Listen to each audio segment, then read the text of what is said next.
Assalamualaikum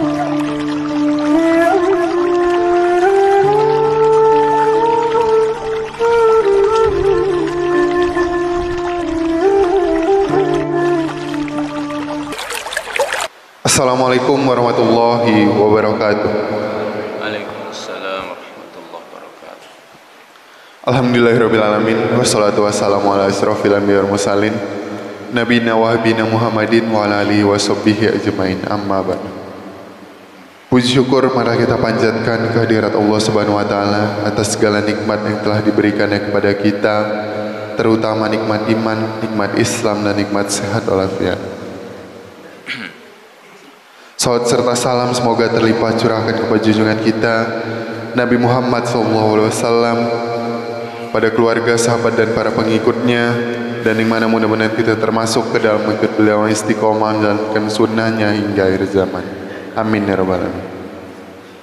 Hadirin jemaah yang dirahmati Allah, alhamdulillah pada hari ini kita masih dapat melaksanakan kewajiban kita di pagi hari ini. Yang pertama, melaksanakan sholat subuh berjamaah, dan yang kedua insya Allah dilanjutkan dengan kewajiban kita dalam menuntut ilmu. Alhamdulillah pada pagi hari ini telah hadir bersama kita yang kita muliakan Al-Ustadz Muhammad Anik LC MPDI, yang akan menyampaikan tausiahnya dengan mengambil tema merawat keistiqomahan.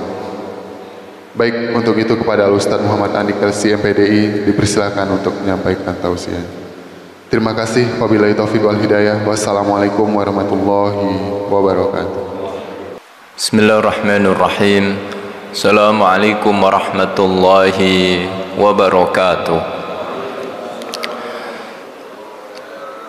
Innal hamdalillah nahmaduhu wa nasta'inuhu wa nastahdihi wa nastaghfiruhu wa natubu ilaihi. Wa na'udzu billahi min syururi anfusina wa sayyiati a'malina. May yahdihillahu fala mudhillalah wa may yudlilhu fala hadiyalah. Asyhadu an la ilaha illallah wahdahu la syarikalah wa asyhadu anna Muhammadan abduhu wa rasuluhu la nabiyya ba'dah, amma ba'd. Faqala Allahu azza wa jalla fi kitabihil karim, a'udzu billahi minasyaitonir rajim, fastaqim kama umirta wa man taba ma'aka wa la tatghaw innahu bima ta'maluna basir. Hadirin hadirat, Bapak Ibu para jamaah Masjid An-Nur yang dimuliakan Allah Subhanahu wa taala. Alhamdulillah kita dikumpulkan oleh Allah dalam kebaikan yang sangat banyak. Setelah kebaikan iman dan Islam, kebaikan memakmurkan rumah Allah, salat subuh berjamaah, berzikir kepada Allah, dan kita sempurnakan semua itu dengan sama-sama duduk di majelis ilmu. Mudah-mudahan seluruh amal-amal saleh kita diterima oleh Allah Subhanahu wa taala. Salawat dan salam tidak lupa kita haturkan kepada suri tauladan kita Rasulullah Muhammad sallallahu alaihi wasallam, pada keluarga, para sahabat. Mudah-mudahan kita diberi pertolongan oleh Allah untuk mampu istiqamah di atas sunnah-sunnah beliau hingga akhir hayat kita, dan kita termasuk orang yang berbahagia meraih syafaat beliau kelak di hari kiamat. Jamaah dimuliakan oleh Allah, tadi saya berangkat dari rumah agak ragu, ini apa ada jamaahnya, apalagi hujan rata ya, dari Tambun hingga Keranggan. Tapi Masya Allah, Masjid An-Nur sekalipun hujan tetap penuh lantai bawah dan atas. Maka ini tandanya jamaahnya sudah istiqomah. Kalau pengajian sudah diamalkan, maka tandanya ceramahnya tidak perlu lama-lama. Tema kajian subuh kali ini adalah al-istiqamah ala ta'atillah wal muhafazah 'alaiha. Istiqamah di atas ketaatan kepada Allah dan cara menjaganya. Bapak Ibu jamaah yang dimuliakan oleh Allah, ma maknal istiqamah? Apa definisi dari istiqamah? Kata Imam Ibnu Rajab Al-Hambali, istiqamah itu dari kata istaqama yastaqimu istiqamatan, maknanya adalah suluku tariqim mustaqim wa huwa ad-dinul qawim min ghairi ta'wijin ila yumnatin wala yusratin, yaitu menempuh jalan agama yang lurus tanpa bengkok sedikit pun, baik ke kanan maupun ke kiri. Atau dengan kata lain, istiqamah adalah terus menerus berada di jalan Allah Subhanahu wa ta'ala. Bagaimana caranya? Dengan menjalankan perintah dan menjauhi larangan-larangannya. Maka definisi seperti ini kita bisa fahami bahwa istiqamah itu ringan apa berat, Pak? Berat. Tetapi penting bagi kita untuk berusaha menjaganya. Apa sebabnya? Rasulullah sallallahu alaihi wasallam, manusia terbaik, dijamin surga. Beliau bersungguh-sungguh menjaga keistiqomahan. Maka ketika turun ayat 112 surat Hud yang saya baca di muqaddimah tadi, fastaqim kama umirta wa man taba ma'aka wa la tatghaw innahu bima ta'maluna basir. Beristiqomahlah kamu wahai Muhammad sebagaimana diperintahkan kepadamu bersama orang-orang yang bertaubat bersamamu, jangan pernah melampaui batas, karena Allah Maha melihat apa yang kalian perbuat. Kata Ibnu Abbas radhiyallahu anhuma terkait ayat ini, ma unzila ala Rasulillah sallallahu alaihi wasallam fi jami'il Qur'an ayatun kanat asyadda wala asyaqqa min hadhil ayah. Tidaklah turun kepada Rasulullah sallallahu alaihi wasallam dari seluruh ayat-ayat Al-Qur'an ayat yang lebih berat dan lebih dahsyat dibandingkan ayat ini. Kata Al-Hasan, lamma unzilat hadhil ayah syammara Rasulullah sallallahu alaihi wasallam lil ibadah fama ru'ya dhahikan. Ketika ayat ini turun kepada Nabi, maka Nabi bersungguh-sungguh beribadah kepada Allah terus menerus sehingga beliau tidak pernah terlihat tertawa. Orang kalau tidak tertawa, bersungguh-sungguh beribadah kepada Allah, berarti perintah yang turun ringan apa berat, Pak? Berat. Itulah beratnya perintah istiqamah. Lalu kata Al-Hasan, falamma asra'a ilaihi syaib qala li ashabihi syayyabatni Hud wa akhwatuha. Begitu tiba-tiba Nabi beruban, maka beliau bersabda kepada para sahabat, aku dibuat beruban oleh surat Hud dan kawan-kawannya. Dalam riwayat dijelaskan apa kawan-kawan surat Hud, yaitu surat Qaf, surat Al-Waqi'ah dan surat An-Nazi'at. Tiga surat ini banyak berbicara tentang apa? Hari kiamat. Maka kiamat itu berat. Lalu apa isi surat Hud? Yaitu ayat 112, ayat yang memerintahkan untuk istiqomah. Saking beratnya ayat ini, maka Nabi sampai cepat beruban. Maka Bapak Ibu, kalau ubannya banyak, alhamdulillah. Insya Allah tandanya istiqomah di jalan Allah Subhanahu wa ta'ala. Bapak Ibu jamaah yang dimuliakan oleh Allah, mengapa pembahasan tentang istiqomah ini penting dalam kehidupan kita? Pertama, li'annal istiqamah min alamati qabulil a'mal. Karena istiqomah itu tanda diterimanya amal-amal kita. Ulama mengingatkan, idza qabilallahu min abdihi amalan salihan waffaqahu Allahu li amalin salihin ba'dah. Kalau Allah menerima amal saleh seorang hamba, apa tandanya? Allah mudahkan kembali dia untuk beramal saleh lagi setelahnya. Jadi istiqamah dalam amal saleh itu tanda diterimanya ibadah-ibadah kita di sisi Allah Subhanahu wa ta'ala. Kita alhamdulillah Bapak Ibu di bulan Ramadan Allah mudahkan mengukir berbagai amal saleh, untuk siyam, untuk qiyam, untuk tilawah Al-Quran, untuk infak, sedekah, bahkan sebagian ada yang iktikaf di 10 malam terakhir di bulan Ramadan. Maka apa tanda diterimanya semua ibadah-ibadah kita itu? Yaitu ketika setelah Ramadan tidak terputus.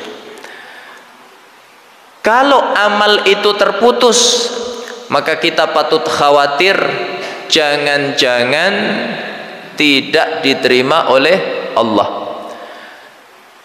Manusia-manusia terbaik, para nabi, para rasul, yang paling mereka khawatirkan dalam kehidupan mereka adalah kalau amal ibadah tidak diterima oleh Allah. Nabi Ibrahim alaihissalam diperintahkan oleh Allah meninggikan pondasi Ka'bah.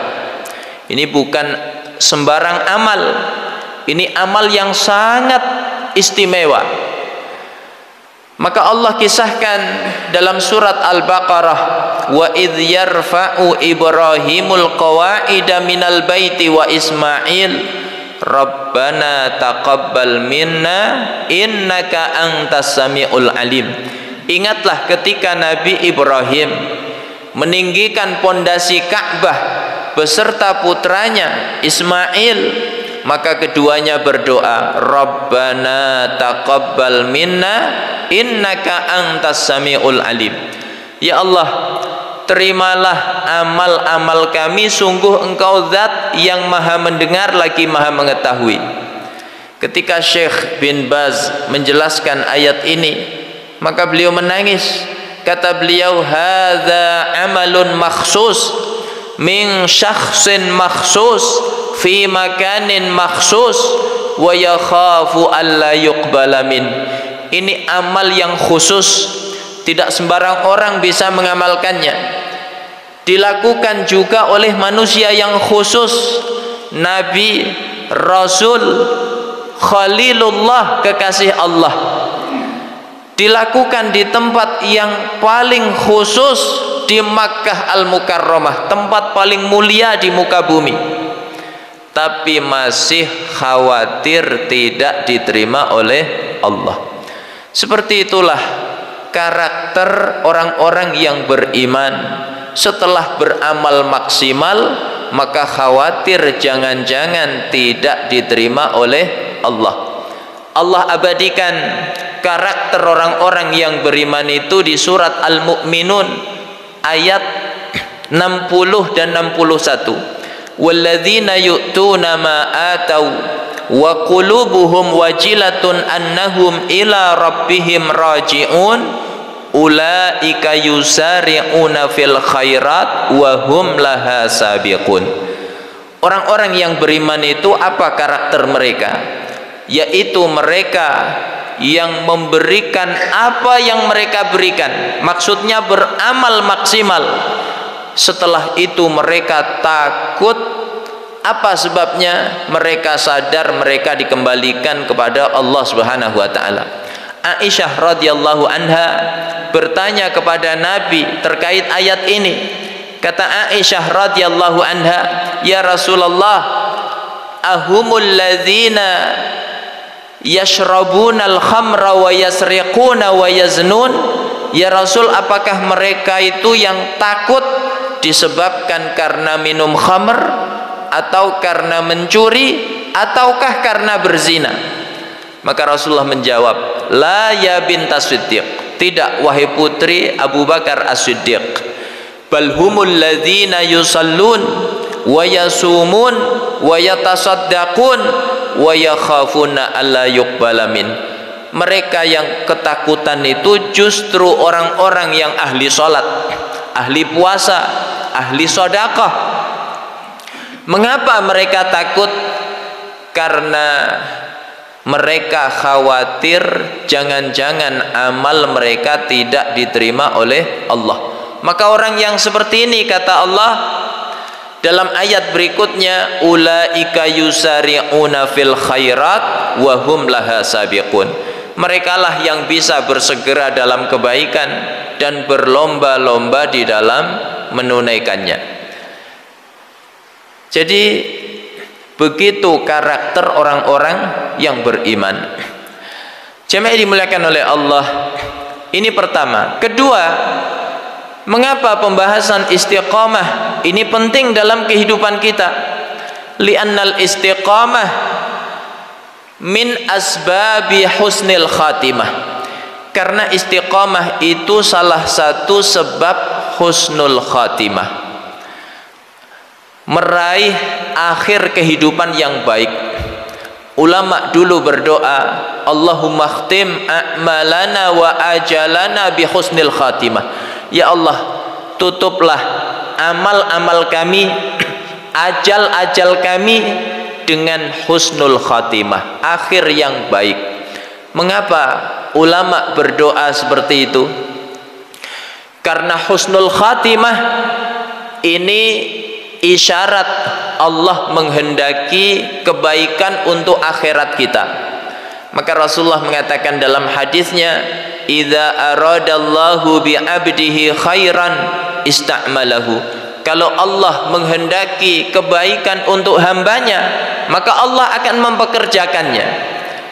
Sahabat bertanya, kaifa yasta'miluhu ya Rasulullah?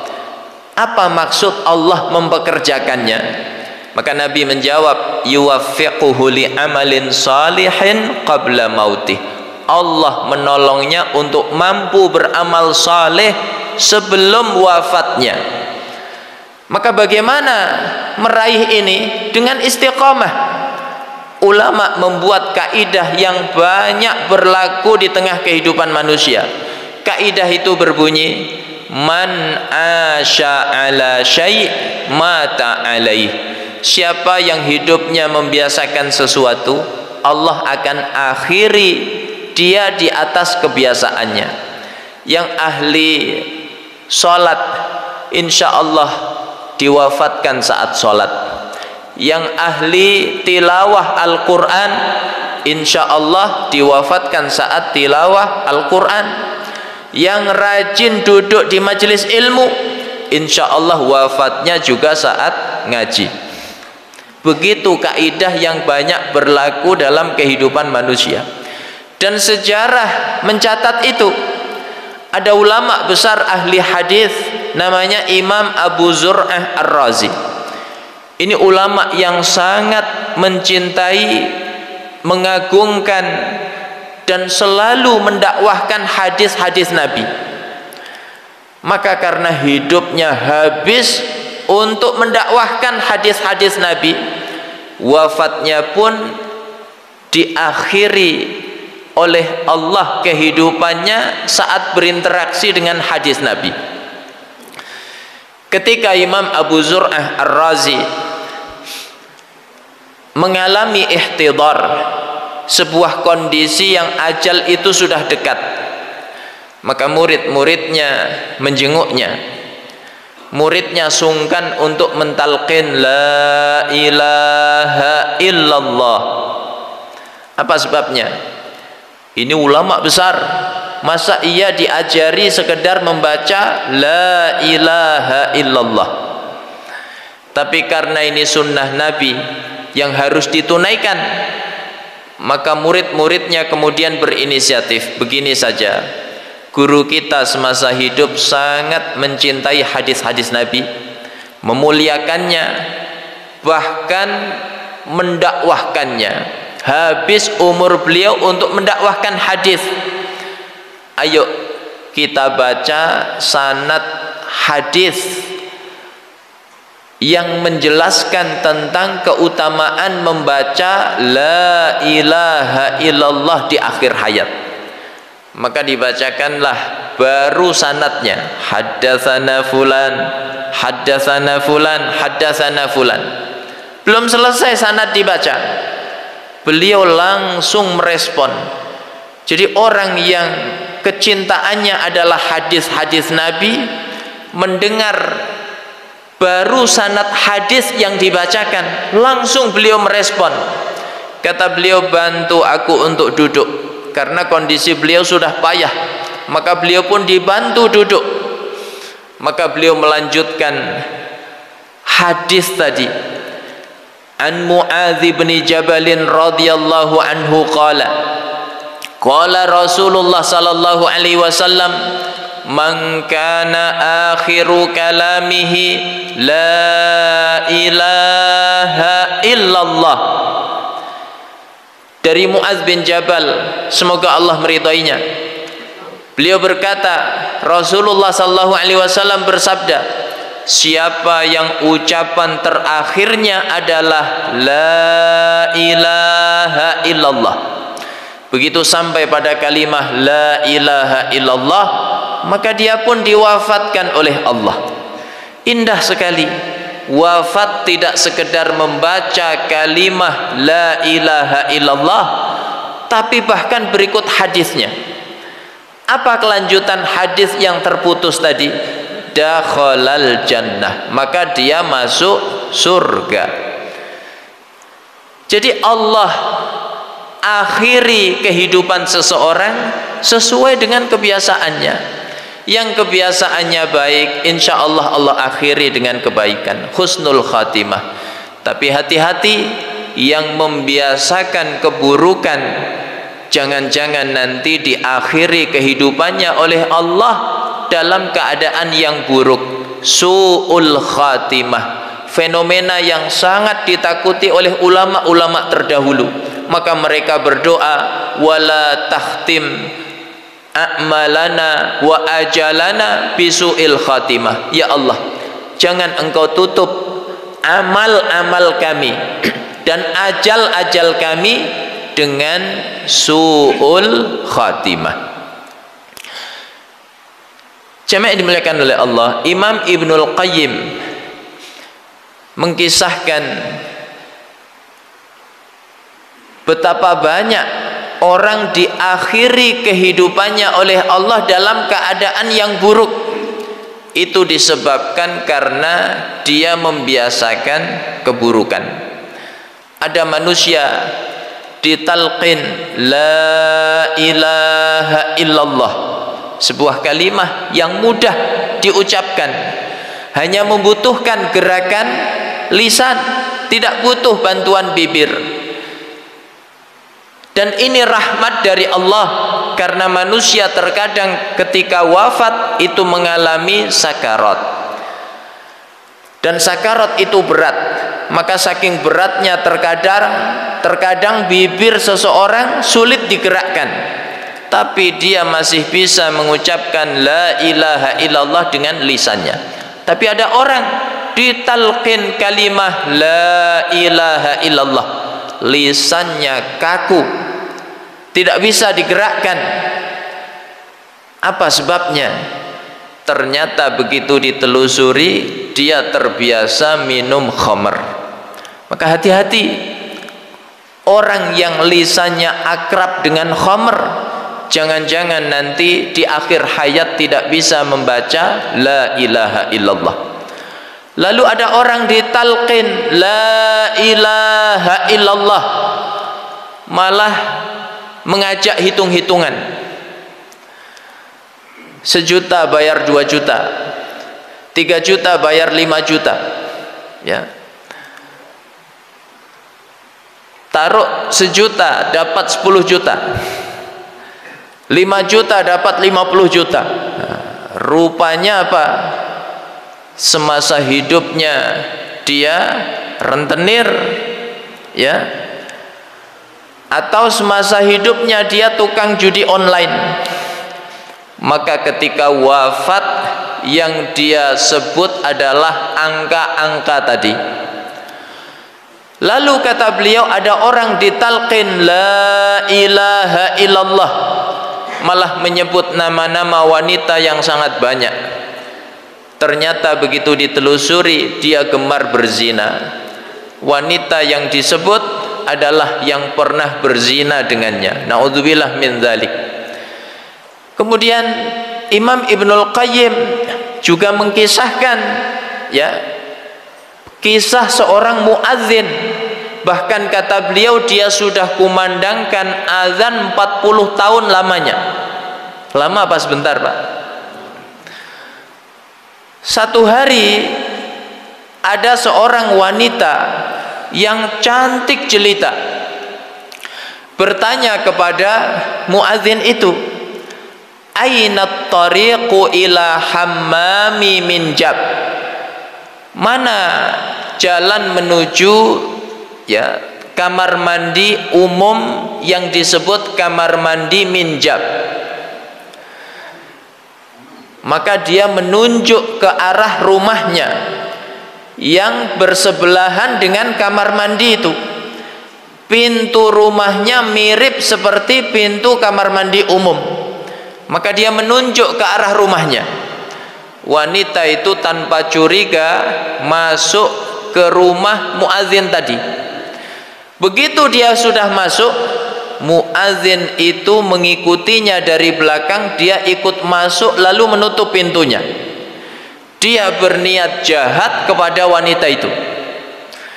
Maka begitu wanita itu sudah berada di dalam rumah, dia sadar dia telah ditipu, dia telah dijebak, dan dia yakin laki-laki yang ada di belakangnya menginginkan kejahatan kepadanya. Maka akhirnya wanita itu berpura-pura, seolah-olah dia senang, seolah-olah dia mau dengan laki-laki itu. Ya, dia berkata, "Limadza la tashtari ma ladza minat ta'ami wasyarab?" Mengapa kamu tidak membeli makanan, minuman yang enak-enak agar kita bisa menghabiskan malam ini bersama-sama? Maka laki-laki itu semangat, dia bahagia, dia mengira wanita itu mau dengannya. Maka dia berkata kepada wanita itu, ya, as-sa'ah, tunggu sebentar, atika bikulli ma turidin, aku akan datang membawa semua yang kamu inginkan. Maka dia keluar dari rumahnya dengan penuh semangat. Dia lupa mengunci pintu rumahnya. Begitu dia membawa makanan, minuman untuk wanita tadi, ternyata sampai rumah wanita itu sudah melarikan diri. Maka dia menyesali keadaannya. Dia kemudian bersyair, "Ya rubba qailatin yauman wa qad ta'ibat, aina tariqu ila hammami min jab." Duhai wanita yang hari itu kelelahan dan bertanya kepadaku, di manakah jalan menuju kamar mandi minjab? Dia terus menerus mengulang-ulang syair tadi karena penyesalannya yang sangat besar ditinggal oleh wanita yang cantik jelita yang dia telah terfitnah oleh wajahnya. Ya, orang kalau sudah jatuh cinta lalu tidak kesampaian, maka bisa stres. Muadzin ini mengalami itu. Dia stres, dia terus mengulang-ulang syair itu. Maka akhirnya dia tinggalkan semua kebaikannya. Dia tidak pernah lagi azan di masjid. Dia hilang entah kemana mencari wanita itu. Maka hati-hati kalau muadzin hilang tanpa kabar. Jangan-jangan kecantol. Bapak Ibu jamaah yang dimuliakan oleh Allah, dia terus mengulang-ulang syair tadi sambil mencari wanita itu ke sana kemari. Maka akhirnya berita tentang laki-laki ini tersebar kemana-mana, bahwa ada muadzin yang kumandangkan azan 40 tahun terfitnah oleh kecantikan seorang wanita. Dia stres, dia kemana-mana berpuisi. Ya rubba qailatin yauman wa qad ta'ibat aina tariqu ila hammami min jab.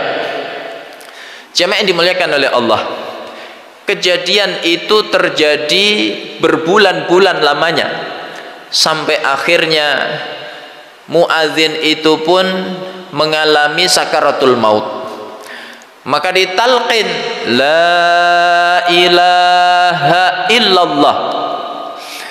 Bayangkan, ini kalimah yang sering dia kumandangkan 40 tahun lamanya. 5 waktu dia kumandangkan azan, dia tutup dengan kalimah ini, la ilaha illallah. Tapi di akhir hayatnya dia tidak bisa ucapkan kalimah itu. Dia malah terus menerus bersyair, ya rubba qailatin yauman wa qad ta'ibat aina tariqu ila hammami min jab. Ya, apa sebabnya? Mengapa dia tidak bisa ucapkan kalimah la ilaha illallah, malah terus menerus mengucapkan syair tadi? Karena itulah yang mendominasi isi hatinya. Lisan adalah cermin hati. Apa yang terucap melalui lisan kita adalah yang tersimpan di hati kita. Maka isi hati kita dengan kebaikan, sehingga nanti di akhir hayat yang terucap dari lisan kita hanyalah kebaikan. Ini yang kedua. Yang ketiga, jamaah dimuliakan oleh Allah, mengapa pembahasan istiqamah ini begitu penting dalam hidup kita? Li'annal istiqamah sababus sa'adah fid dunya wal akhirah. Istiqamah itu kunci kebahagiaan dunia dan akhirat.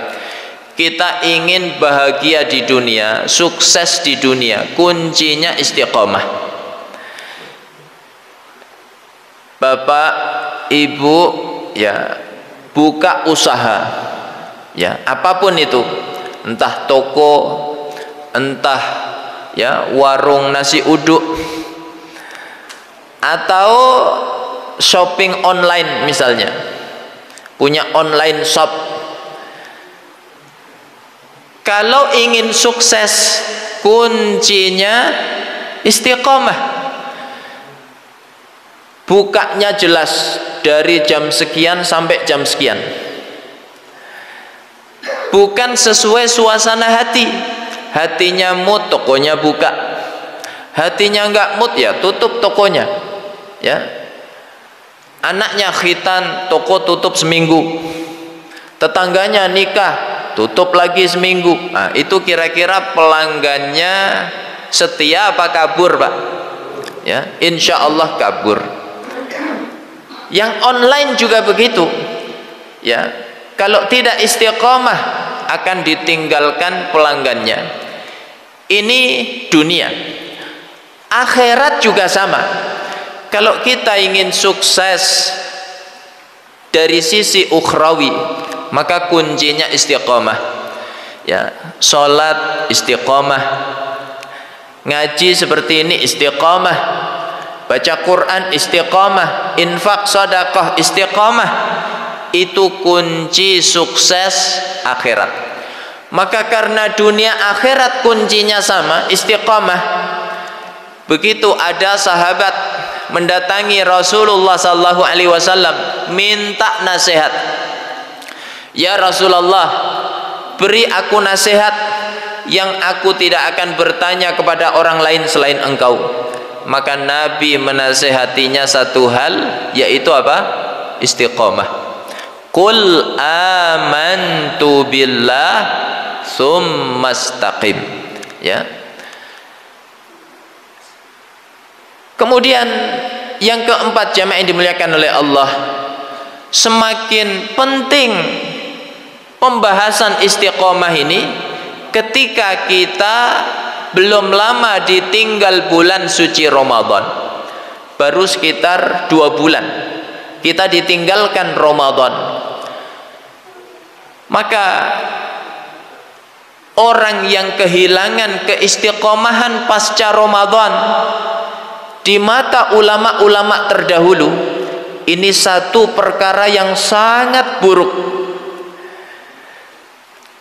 Ada ulama namanya Bishr al-Hafi, ditanya oleh manusia di zamannya, inna qauman yata'abbaduna fi Ramadan falamman salakha tarakuha.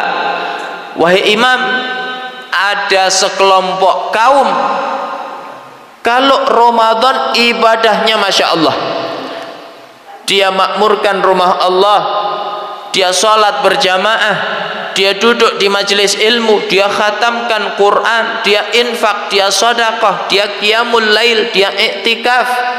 Tapi begitu Ramadan berakhir, maka amalnya pun ikut berakhir. Apa jawaban beliau? Bi'sal qaum la ya'rifunallaha illa fi Ramadan. Seburuk-buruk kaum adalah yang tidak mengenal Allah kecuali hanya di bulan Ramadan. Jamaah di masjid nunggu Ramadan. Kalau enggak Ramadan enggak muncul wajahnya di masjid. Buka mushaf nunggu Ramadan. Begitu Ramadan berakhir, mushafnya disimpan di lemari, lemari dikunci, kuncinya pun ditaruh di berangkas. Kata dia, sampai jumpa Ramadan berikutnya. Maka kata Bishr al-Hafi, orang seperti itu buruk, tidak mengenal Allah kecuali hanya di bulan Ramadan. Kemudian Imam Hasan al-Basri, ulama besar dari kalangan tabi'in, bahkan penduduk Basrah menjulukinya Sayyidut Tabi'in. Kata beliau, laisa li amalil mu'min ajal illal maut. Tidak ada bagi amal-amal mukmin itu ajal kecuali hanya satu, yaitu kematian. Lalu beliau membaca ayat wa'bud rabbaka hatta ya'tiyakal yaqin. Sembahlah Tuhanmu sebelum kamu didatangi al-yaqin. Apa al-yaqin itu? Al-maut, yaitu kematian. Jadi ajal amal-amal kita itu adalah al-maut, kematian. Bukan malam takbiran. Begitu malam takbiran merasa sudah bebas dari segala bentuk ibadah. Maka kalau malam takbiran, Pak, sholat jamaah di masjid ramai apa sepi? Sepi. Kalaupun ada anak-anak kecil takbiran, maghrib sepi, isya sepi, apalagi subuh. Nanti ramai lagi pada saat sholat Id. Ada Pak di sini? Ya, insya Allah tidak ada. Kadang di luar ada. Ya. Jadi ajal daripada amal-amal kita hanyalah satu, yaitu al-maut. Bapak Ibu jamaah yang dimuliakan oleh Allah, setelah kita faham betapa pentingnya keistiqomahan untuk menjadi pembahasan dalam kehidupan kita, sekarang bagaimana cara menjaganya? Pertama, yaitu dengan al-isti'anah billahi azza wa jal, meminta pertolongan kepada Allah. Apa sebabnya? Karena seorang mukmin yakin seyakin-yakinnya bahwa segala bentuk kesuksesan dalam hidupnya, apakah dari sisi duniawi maupun ukhrawi, itu semata-mata karena pertolongan Allah. Bapak sukses membangun perusahaan sehingga cabangnya di mana-mana, dalam negeri banyak, di luar negeri pun ada, sehingga perusahaannya kata orang menjadi perusahaan raksasa, saking besarnya, asetnya di mana-mana. Maka tanamkan di hati bahwa itu semata-mata karena pertolongan Allah. Bapak Ibu sukses membangun rumah tangga sehingga sakinah, mawaddah, warahmah, ya, rumah tangganya Pak, bukan istrinya. Nanti dikira berarti istrinya 3 Ustaz. 1 namanya sakinah, 2 namanya mawaddah, 3 namanya ar-rahmah. Wah, bukan, ya. Rumah tangganya bahagia, harmonis, menjadi teladan di kompleknya, ya. Tetangganya selalu menjadikan rumah tangga tersebut sebagai teladan. Nah, cobalah lihat rumah tangganya Bapak Fulan itu, Masya Allah, romantis, padahal sudah sepuh, ya. Kalau kita meraih itu, tanamkan di hati itu semata-mata karena pertolongan Allah.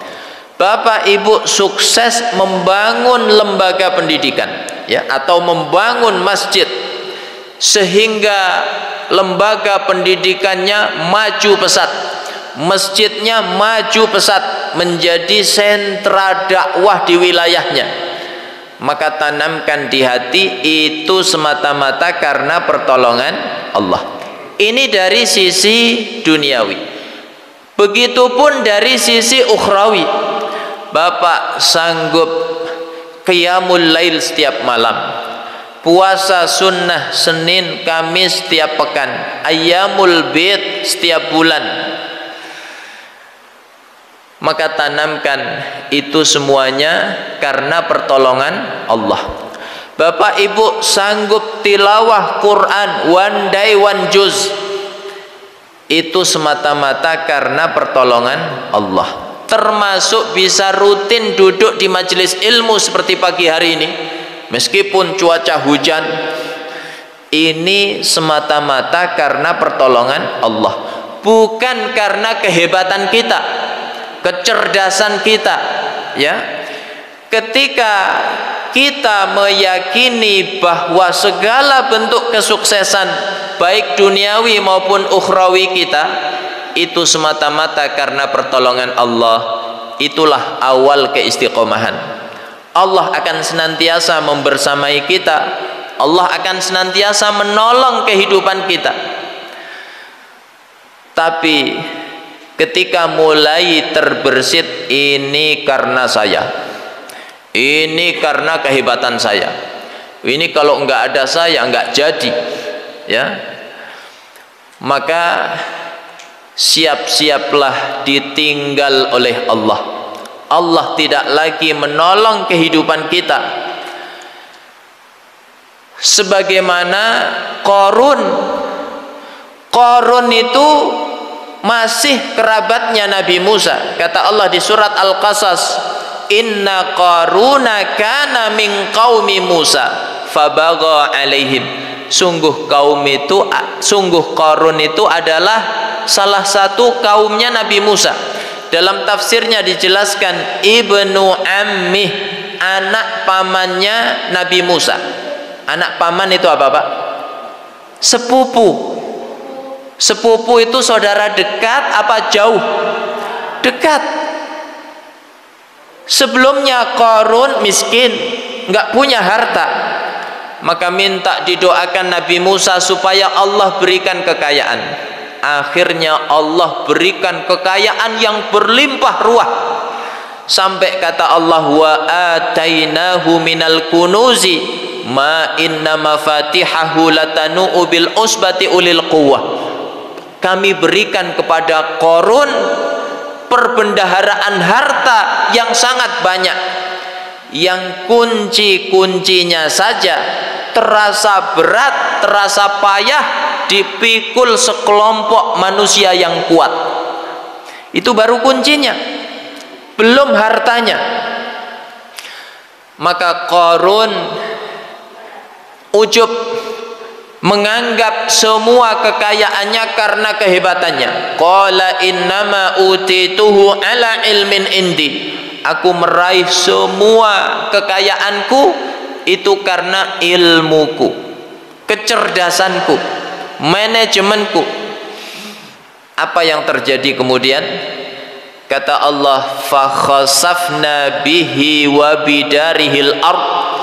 Kami benamkan Qarun beserta rumahnya, hartanya ke dalam perut bumi. Khasaf, bahasa modernnya itu likuifaksi. Bapak Ibu pernah mendengar ada berita bencana, 3 bencana sekaligus di satu wilayah, ya. Diawali gempa, disusul tsunami, ditutup likuifaksi, maka semua tinggal cerita. Sebuah komplek perumahan yang luas, kata orang yang selamat, dulu ada sekitar 5.000 kakak, Pak, di sini.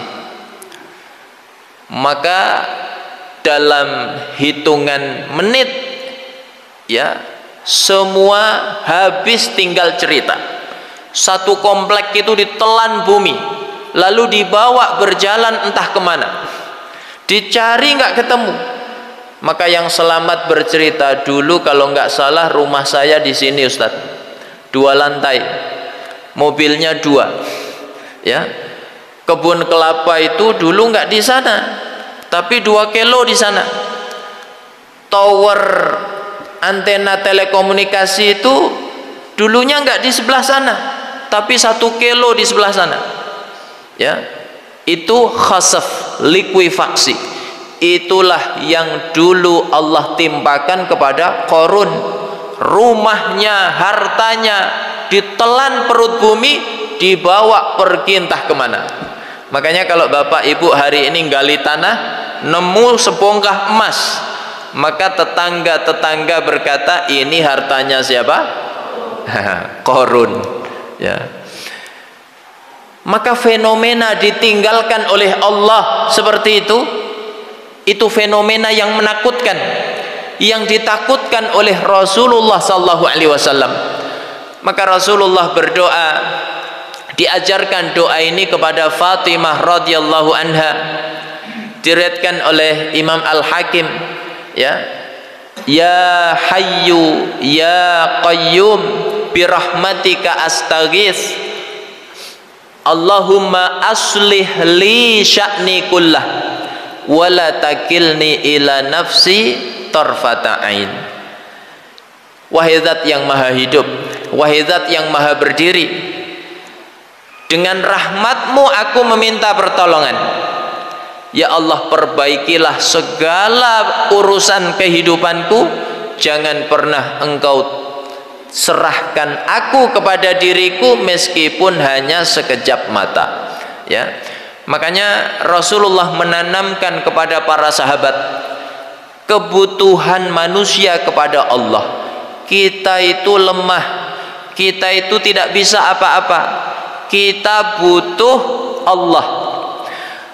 Maka Rasulullah ajari Abu Bakar As-Siddiq, Allahumma inni zalamtu nafsi zulman katsira wa anta taghfiru dzunuba jami'a faghfirli.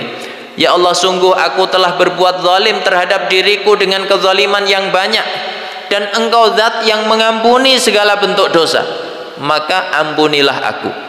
Rasulullah ajari sahabat Mu'adz bin Jabal. Kata Nabi, ya Mu'adz, inni la uhibbuk. Wahai Mu'adz, ketahuilah aku mencintaimu. Wahai Mu'adz, ketahuilah aku mencintaimu. 3 kali Nabi mengatakan itu.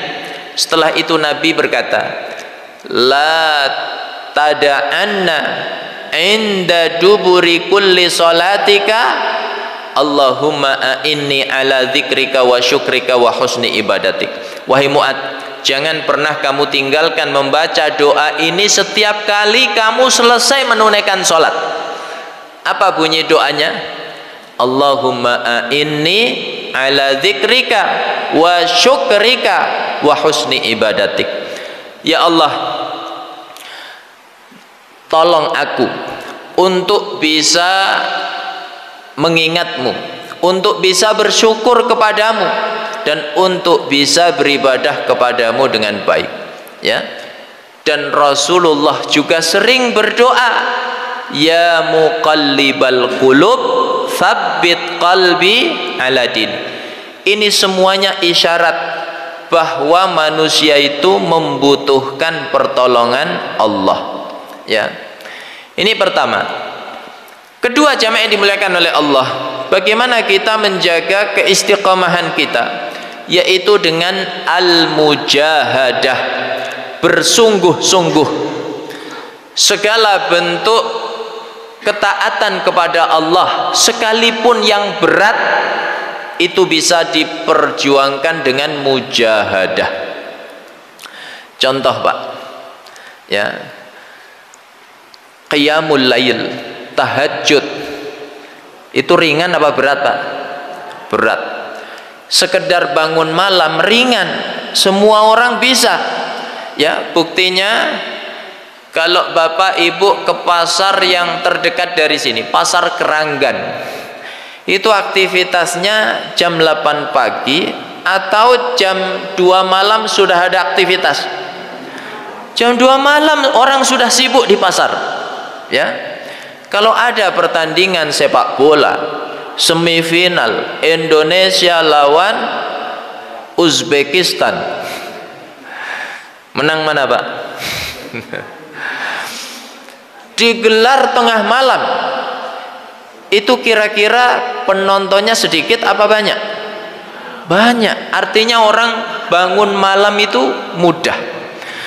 Yang sulit adalah bangun malam untuk qiyamul lail, sholat tahajud. Nah, itu yang berat. Maka orang yang bisa memperjuangkan itu, itulah orang yang dicintai oleh Allah.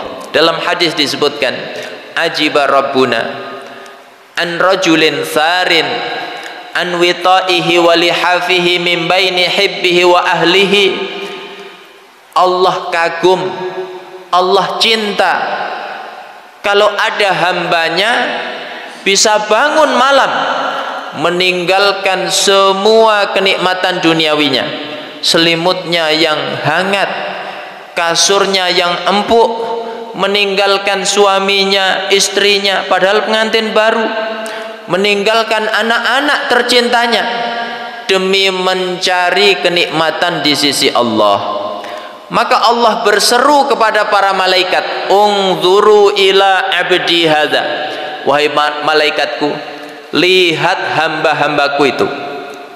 Lihat itu bapak-bapak, ibu-ibu jamaah Masjid An-Nur, dia sanggup bangun malam meninggalkan semua bentuk kenikmatannya, kasurnya, selimutnya, orang-orang tercintanya demi mencari kenikmatan di sisiku. Dalam hadis yang lain, suami dan istri yang dirahmati oleh Allah itu siapa? Yang bersungguh-sungguh untuk menjaga ketaatan kepada Allah sekalipun berat. Contohnya qiyamul lail. Kata Nabi, rahimallahu rajulan, semoga Allah merahmati seorang suami. Qama minal laili fasalla, dia bangun malam lalu dia sholat. Jadi urutannya apa Pak? Bangun dulu, tentunya wudu, ganti baju yang bagus, ya, lalu sholat. Kemudian kata Nabi, summa ayqadha ahlahu, lalu dia bangunkan istrinya. Ya, Bapak kalau sudah wudu, wajahnya bersih, sudah pakai baju yang bagus, bukan baju tidur lagi, bahkan ada bekas sujud di dahinya, lalu membangunkan istrinya, kira-kira istrinya cepat bangun atau tidak Pak? Cepat, ya. Tapi kalau Bapak baru melek, masih merem kadang, ya, merem melek, belum wudu, sudah bangunkan istrinya, istrinya pun akan sama responnya, merem melek. Akhirnya keduanya merem lagi bersama-sama, ya.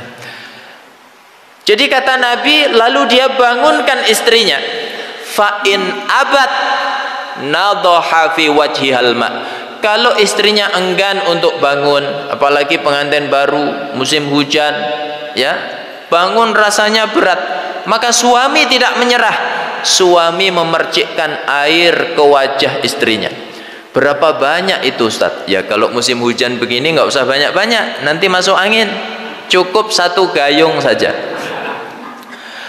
Lalu kata Nabi, wa rahimallahu mra'atan, semoga Allah merahmati seorang istri, qamat minal laili fasallat, sama, dia bangun tengah malam lalu dia sholat. Jadi urutannya sama.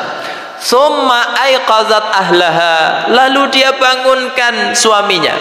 Fa in aba, kalau suaminya enggan untuk bangun, apalagi begadang malamnya nonton bola, apakah istrinya menyerah? Tidak. Kata Nabi, nadhahat fi wajhihil ma, istrinya memercikkan air ke wajah suaminya. Berapa banyak Ustaz? Ya, kalau suami susah bangun, nah, maka nggak apa-apa satu ember, ya. Berani nggak Bu? Ya, itu tandanya solehah.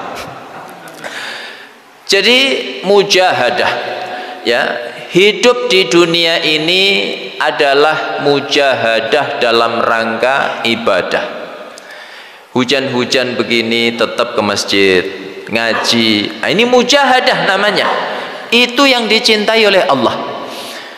Imam Ahmad ibnu Hanbal ditanya oleh muridnya, mata yajidul mu'min tu'mar rahah, wahai imam, kapan seorang mukmin itu merasakan lezatnya istirahat? Apa jawaban beliau? Indama wada'a qadamahu fil jannah, kalau dia sudah menapakkan telapak kakinya di surga. Jadi istirahat yang sesungguhnya itu di dunia apa di akhirat Pak? Di akhirat. Kalau masih di dunia, mujahadah dalam rangka ibadah. Yang ketiga, bagaimana kita meraih istiqamah, yaitu dengan ar-rifqatut thayyibah, bersama kawan-kawan yang baik. Mengapa di bulan Ramadan kita mudah melaksanakan kebaikan? Puasa terasa ringan, khataman Quran terasa ringan, qiyamul lail terasa ringan, iktikaf terasa ringan. Apa sebabnya Pak? Kawannya banyak. Puasa kiri kanan depan belakang, puasa semuanya, ya. Coba begitu Syawal, ada puasa 6 hari di bulan Syawal, secara jumlah banyak mana dengan puasa Ramadan? Masih banyak Ramadan, tapi berat mana Pak? Berat Syawal. Apa sebabnya? Ya, sudah sahur paginya diingetin kawan, jangan lupa reuni, menunya nasi kebuli, pulangnya boleh bungkus, ya. Nah, itu kira-kira puasanya dibatalin apa tidak, ya? Maka dia husnudzon, Syawal masih panjang, ya. Nanti hari berikutnya sudah sahur, diingetin tetangganya, jangan lupa kawinan, ya, datang ya, menunya kambing guling. Batalin apa enggak Pak puasanya? Batalin. Dalam hati Syawal masih panjang, ya. Begitu Syawal tinggal sepekan, ya, qadarullah badan kurang sehat. Apa sebabnya? Kebanyakan makan, ya. Maka akhirnya Syawal terlewatkan. Padahal cuma berapa? 6 hari, ya. Demikian pula khataman berat, qiyamul lail berat, karena kawannya sedikit. Maka kalau kita ingin istiqamah, berkumpullah bersama kawan-kawan yang saleh dan salehah. Maka alhamdulillah, bersyukur kepada Allah, Bapak Ibu dikumpulkan di komplek Keranggan Permai ini, di Masjid An-Nur ini, bersama kawan-kawan yang saleh dan salehah. Kawan yang seperti ini kelak akan menggandeng tangan kita menuju surga Allah Subhanahu wa taala. Makanya Imam Syafi'i berpesan, kalau kamu memiliki kawan yang mengingatkanmu kepada Allah, jangan lupa nanti kabasuh kajian ba'da subuh, ya. Maka pegang erat kawan yang seperti itu. Apa sebabnya? Itu kawan yang mengantarkan kita meraih surga, ya. Kemudian yang keempat, bagaimana kita menjaga keistiqomahan kita, yaitu dengan at-tadabbur fi qisasil umamis sabiqah, merenungkan kisah-kisah umat terdahulu. Al-Quran menyebutkan banyak sekali kisah-kisah. Dari semua kisah-kisah Al-Quran, maka kesimpulannya satu: mereka yang istiqomah di atas kebaikan dimuliakan oleh Allah, dipuji oleh Allah, dijadikan oleh Allah sebagai teladan kebaikan sepanjang zaman. Contoh, Allah muliakan para nabi, para rasul, orang-orang saleh disebabkan keistiqomahan mereka. Ada keluarganya Imran, ada Luqmanul Hakim, ya. Lalu yang wanita ada Maryam, ada Asiyah istrinya Fir'aun, yang istiqomah hingga akhir hayatnya mempertahankan imannya. Maka dipuji oleh Allah, dimuliakan oleh Allah, dijadikan teladan sepanjang zaman. Tapi sebaliknya, Allah juga banyak mengkisahkan manusia-manusia yang kehilangan keistiqomahannya. Maka Allah hinakan dia, Allah jadikan sebagai contoh keburukan sepanjang zaman. Contoh Pak, Allah kisahkan Bal'am bin Ba'ura, alimu Bani Israel, ulamanya Bani Israel, yang menguasai Ismullahil A'zam, nama Allah yang agung, sehingga doanya mustajab. Tapi dia kemudian tinggalkan semua itu demi dunia. Dalam surat Al-A'raf ayat 175 dan 176, watlu alaihim naba alladzi atainahu ayatina fansalakha minha faatba'ahu syaitanu fakana minal ghawin walau syi'na la rafa'nahu biha walakinnahu akhlada ilal ardi wattaba'a hawah famathaluhu kamathalil kalb in tahmil alaihi yalhas aw tatruku yalhas dzalika mathalul qaumil ladzina kadzdzabu bi ayatina faqasusil qasasa la'allahum yatafakkarun. Kisahkan olehmu wahai Muhammad kisah orang yang kami berikan kepadanya ayat-ayat kami. Dalam tafsirnya dijelaskan, yaitu Bal'am bin Ba'ura. Ketika Nabi Musa dan pasukannya diperintahkan oleh Allah untuk menyerang bangsa Jabbar, bangsa yang gemar membuat kerusakan, maka bangsa Jabbar sadar musuhnya berat. Musa, kekasih Allah. Akhirnya bangsa Jabbar minta tolong kepada Bal'am, karena Bal'am doanya mustajab dengan imbalan harta yang banyak. Maka Bal'am menyanggupi, tapi Allah takdirkan lisannya terpeleset, doanya terbalik. Ya Allah, menangkan Musa, hancurkan bangsa Jabbar. Ya, makanya kata Allah, fangsalakha minha, dia berpaling meninggalkan ayat-ayat kami. Fa'atba'ahu syaitan, maka dia diikuti oleh syaitan. Fakana minal ghawin, dia termasuk orang yang sesat. Padahal kata Allah, walau syi'na la rafa'nahu biha, kalau kami berkehendak, kami akan angkat kembali derajatnya. Kalau Bal'am setelah terpeleset lidahnya, dia taubat, dia sadar ini ketetapan Allah.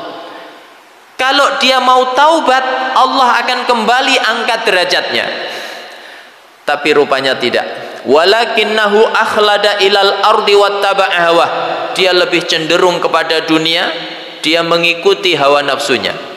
Maka bukannya taubat, dia malah berkata kepada bangsa Jabbar, terpelesetnya lidahku ini ketetapan Allah, nggak mungkin aku bisa menariknya. Tapi kalau kalian mau mengalahkan Musa dan tentaranya, gampang. Ada satu cara. Tentaranya Musa itu sudah berbulan-bulan lamanya meninggalkan istri mereka. Kalau kalian mau menghancurkan tentaranya Musa, caranya adalah hiasi wanita-wanita kalian secantik-cantiknya, suruh mereka menggoda tentaranya Musa. Maka singkat cerita, terjadi perzinahan. Akibat zina itu Allah turunkan penyakit yang menular.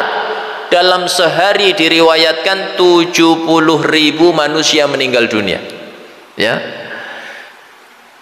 Jadi jamaah yang dimuliakan oleh Allah, kisah-kisah dalam Al-Quran memberi pelajaran kepada kita. Kalau istiqamah dimuliakan oleh Allah, tapi kalau tidak istiqamah maka dihinakan oleh Allah, dijadikan teladan keburukan sepanjang zaman.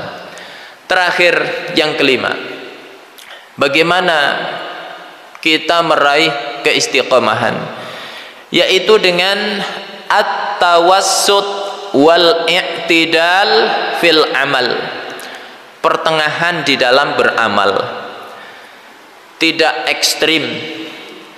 Makanya zaman Nabi yang ekstrim-ekstrim itu dilarang, sekalipun niatnya baik. Ketika Ashrul Awakhir, Nabi mendapati sebuah tali terikat dari satu tiang ke tiang yang lain di Masjid Nabawi. Ya, ini banyak tiang, Pak. Nanti kalau ada tali, waspada. Nabi bertanya, ini tali untuk apa? Sahabat menjawab, hadza hablun li Zainab, ini tali milik Zainab ya Rasul. Ta'allaqat bihi hina fatarat, Zainab berpegangan tali itu ketika dia kelelahan.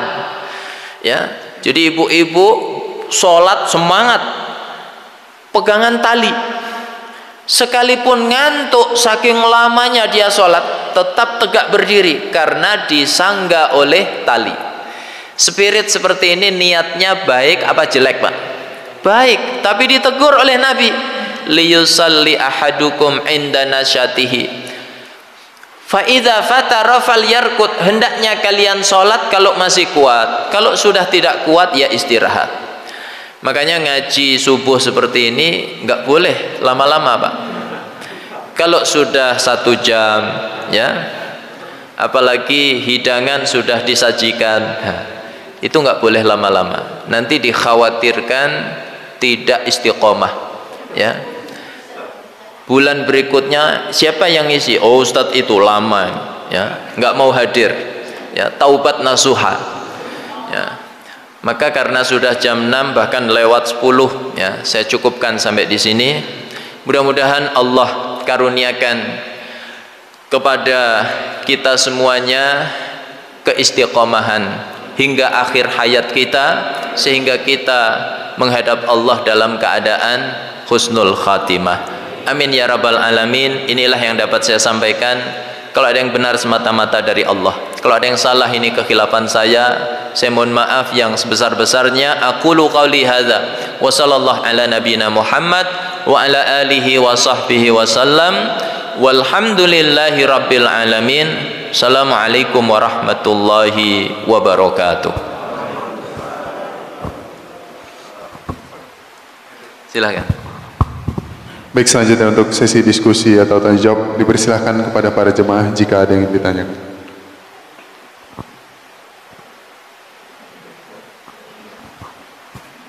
Assalamualaikum Ustaz. Waalaikumsalam.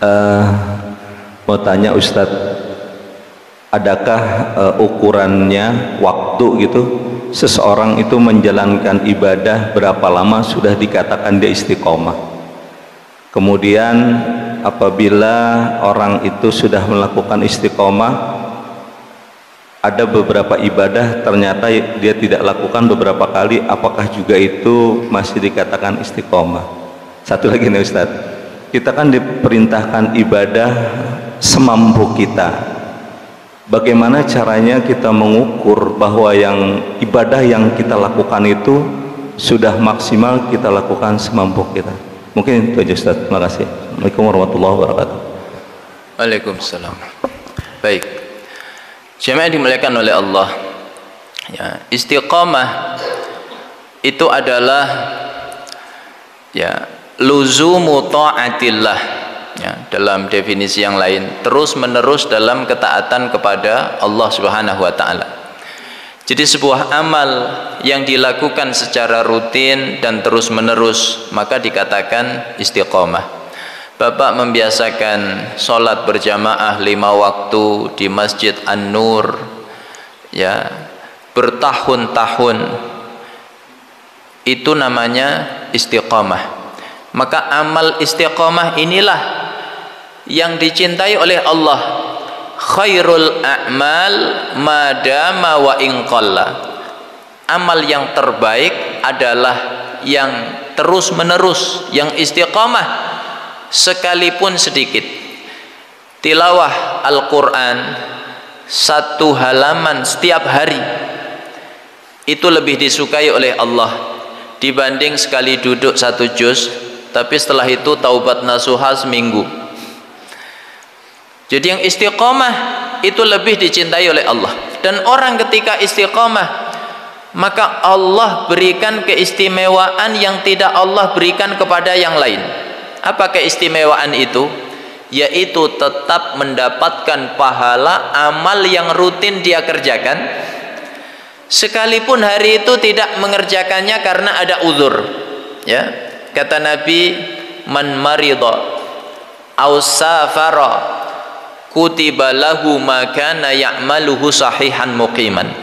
Siapa yang sakit atau safar, maka tercatat atasnya kebaikan-kebaikan yang dia rutinkan ketika dia sehat, ketika dia tidak safar. Bapak biasa puasa Senin Kamis, qadarallah satu ketika hari Senin, hari Kamis dinas kantor, ya, keluar kota atau keluar negeri, maka tidak puasa, tetap tercatat di sisi Allah pahala puasa. Apa sebabnya? Istiqomah, ya. Kemudian bagaimana, ya, tolak ukur keistiqomahan itu? Kalau kita misalnya merutinkan sebuah amal lalu terputus beberapa kali, apakah itu masih dikatakan istiqomah? Ya, naik turunnya keimanan ini adalah sesuatu yang fitrah, ya, artinya sesuatu yang menimpa setiap manusia. Maka satu ketika Hanzalah, ya, bersama Abu Bakar As-Siddiq mendatangi Rasulullah, mengkhawatirkan kemunafikan di hati mereka berdua. Mengapa mereka takut kemunafikan? Karena kalau duduk bersama Nabi, semangat ibadahnya membara. Begitu pulang ke rumah masing-masing, menurun.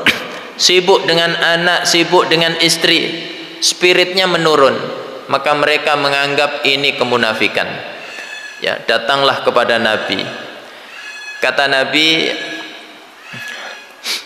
ya, kata Nabi kepada mereka, kalau kalian terus menerus seperti itu, seperti saat bersamaku, maka kalian bisa menyamai derajatnya malaikat. Ya, malaikat itu yusabbihuna laila wan nahar la yafturun. Malaikat itu bertasbih sepanjang hari, sepanjang malam, tanpa futur, tanpa capek sama sekali. Itu malaikat.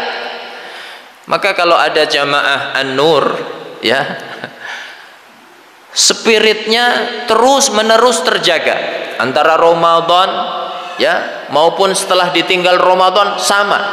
Nah, itu berarti manusia setengah malaikat. Maka sulit mencapai itu.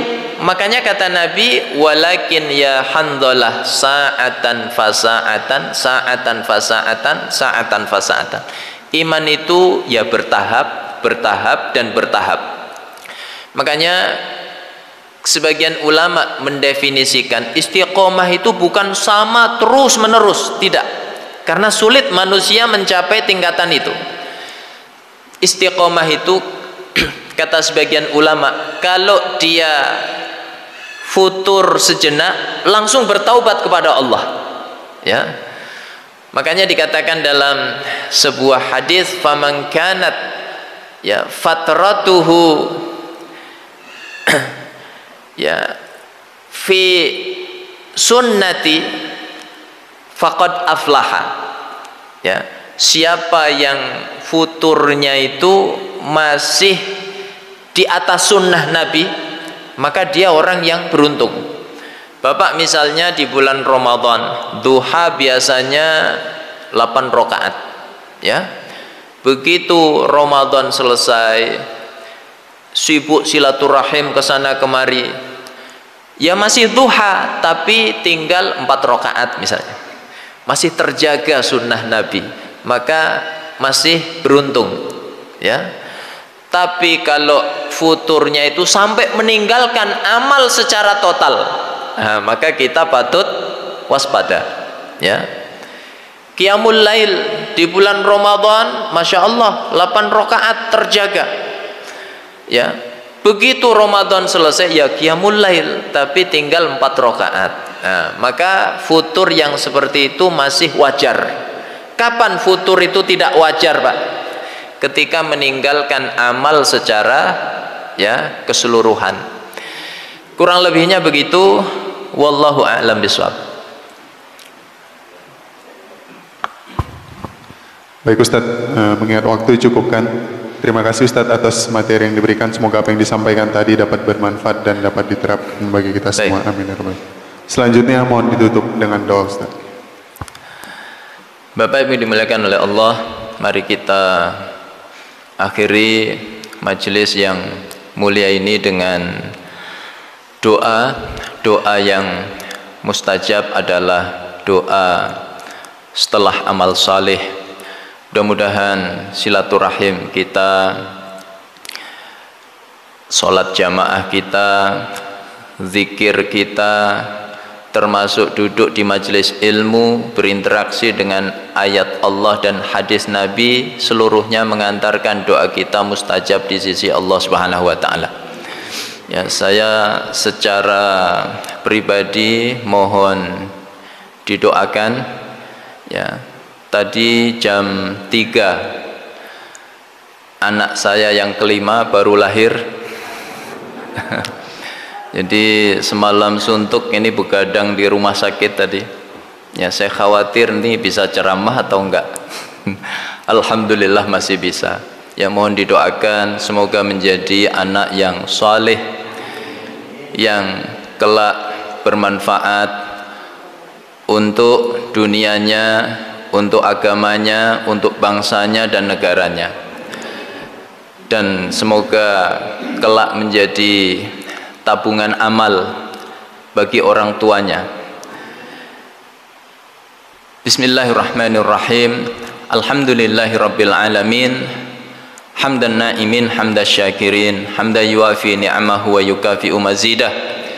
Ya Rabbana walakal hamdu kama yanbaghi li jalali wajhika wa 'azimi sultanik. Allahumma salli wa sallim ala nabiyyina Muhammad wa ala alihi wa sahbihi wa sallim ajma'in. Allahumma inna nas'aluka mujibati rahmatik wa azaima maghfiratik wa salamata min kulli itham wal ghanimata min kulli bir wal fawza bil jannah wan najata minan nar. Allahumma inna nas'aluka ridhaka wal jannah wa na'udzu bika min sakhatika wan nar. Allahumma la tada' lana fi majlisina hadza dhanban illa ghafartah wa la hamman illa farajtah wala maridan illa syafaitah wala mayitan illa rahimtah wala dainan illa qadaitah wala hajatan min hawaijid dunya wal akhirati illa qadaitah ya rabbal alamin. Allahumma ati nufusana taqwaha wa zakkiha wa anta khairu man zakkaha anta waliyuha wa maulaha. Allahumma ighfir lana ma qaddamna wa ma akharna wa ma a'lanna wa ma asrarna wa ma anta a'lamu bihi minna antal muqaddim wa antal muakhir la ilaha illa ant. Allahumma barik lana fi jami'i umurina. Allahumma barik lana fi rizqina. Allahumma barik lana fi ilmina. Allahumma barik lana fi azwajina wa dhurriyyatina. Allahumma ja'al dhurriyyatina dhurriyyatin salihat. Allahumma ja'alhum min ahlil Qur'an wa la taj'alhum min ahlil fusuqi wal isyan birahmatika ya arhamar rahimin. Rabbana hab lana min azwajina wa dhurriyyatina qurrata a'yun waj'alna lil muttaqina imama. Rabbana taqabbal minna innaka antas samiul alim wa tub alaina innaka antat tawwabur rahim. Rabbana atina fid dunya hasanah wa fil akhirati hasanah wa qina adzaban nar wa adkhilnal jannata ma'al abrar ya azizu ya ghaffaru ya rabbal alamin. Wa sallallahu ala nabiyyina Muhammad wa ala alihi wa sahbihi wa sallim ajma'in. Subhana rabbika rabbil izzati amma yasifun wa salamun alal mursalin walhamdulillahi rabbil alamin.